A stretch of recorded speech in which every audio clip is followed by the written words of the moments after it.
Hello, so in this edition of Yinzer Fishing, we're going to be fishing a spot known as the refrigerator hole.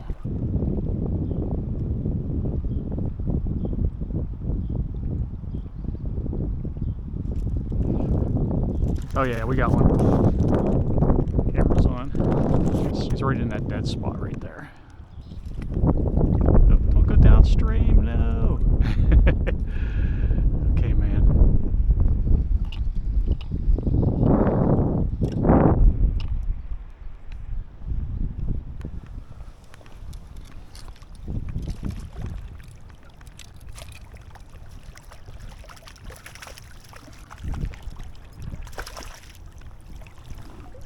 There we go.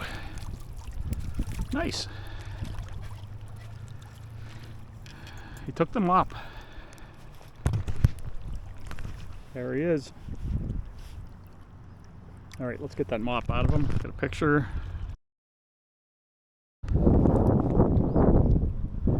There we go, mop's out of him. Not a bad sized brown.